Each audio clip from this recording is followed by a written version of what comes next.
Et donc, c'est super intéressant de faire un arbre généalogique.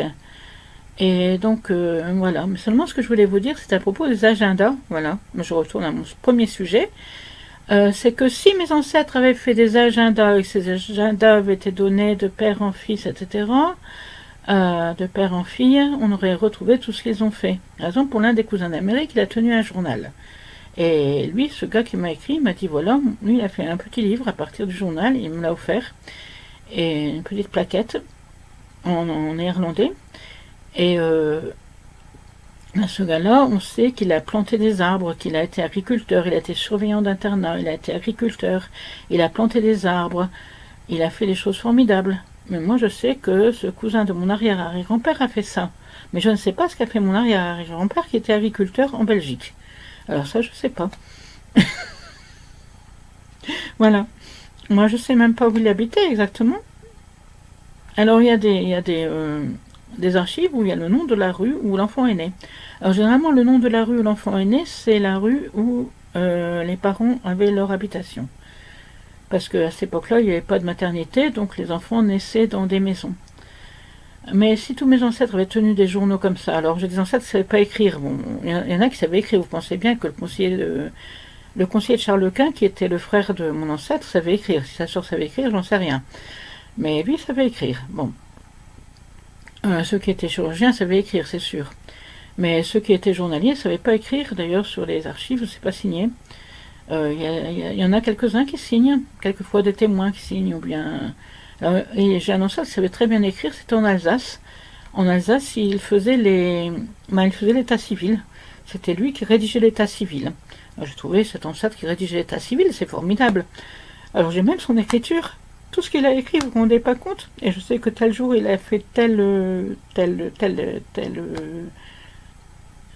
acte dans l'état civil. Mais ça, c'est formidable, parce que là, c'est daté, c'est bien. On a presque tous les jours. Mais il est mort assez jeune, il est mort vers 30 ans. C'est-à-dire qu'il a fait l'état civil à l'époque de la Révolution française. C'était un révolutionnaire, apparemment. Il écrivait la citoyenne, machin, la citoyenne truc. Et puis, qui était, voilà, s'est marié avec un tel, etc. Et puis après, peu de temps après la Révolution, c'est rédigé en allemand, d'un seul coup, en gothique, on ne sait pas bien lire. Et il y a un acte de décès en allemand gothique. En écriture gothique, et là il est décédé peu de temps après, que Napoléon, même déjà à l'époque de Napoléon, je crois, donc c'était un révolutionnaire, mais apparemment non, peu de temps après l'époque de Napoléon, donc ce sont les Autrichiens qui ont envahi, ils ont écrit des trucs en allemand, et puis lui, il est décédé. Apparemment il était garde champêtre à l'époque et garde forestier. Donc, il a peut-être eu un accident dans la forêt, provoqué ou pas, je ne sais pas, je me suis posé des questions, voilà. Bon, mais c'est très intéressant. Mais savoir que lui, il a rédigé ses actes d'état civil, déjà c'est formidable, et puis il avait une signature extraordinaire. Et moi je trouve ça super intéressant. Faire un arbre généalogique, c'est vraiment intéressant, mais vous ne pouvez pas savoir ce que c'est intéressant. C'est devenu presque mon loisir favori.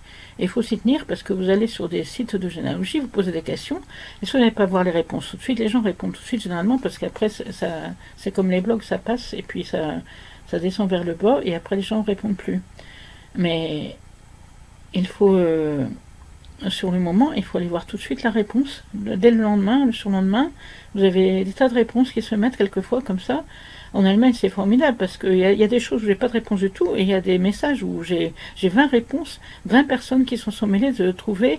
C'est pour mon mari, j'ai cherché le nom d'une ville où se trouvait un petit village qu'on n'arrivait pas à situer. Et il y a quelqu'un qui a été retrouvé sur le Kirchenbuch, donc sur le livre d'église. Il a été retrouvé le nom de l'acte de naissance de l'ancêtre, l'acte de baptême, et on s'est rendu compte que le nom sur la fiche que j'avais, sur le site de généalogie, était mal interprété, que ce n'était pas exactement écrit de la même façon. Et c'est comme ça qu'on a pu retrouver où ça se trouvait exactement. Voilà.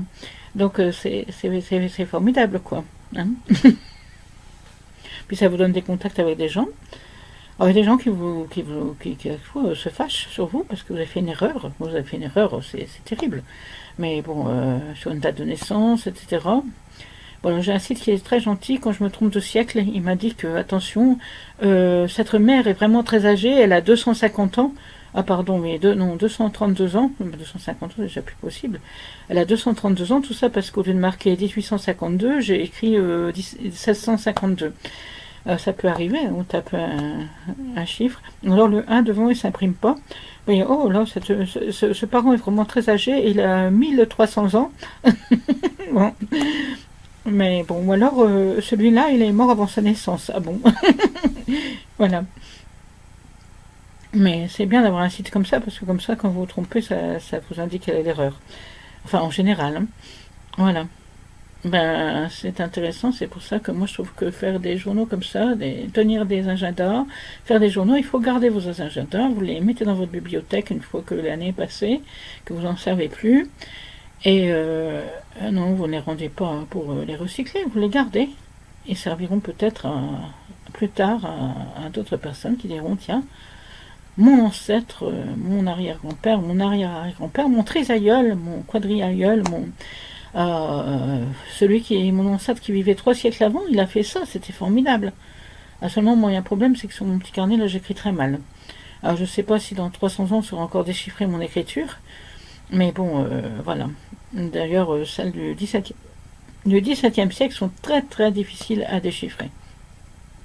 Plus difficiles que celles du Moyen-Âge. C'est comme ça.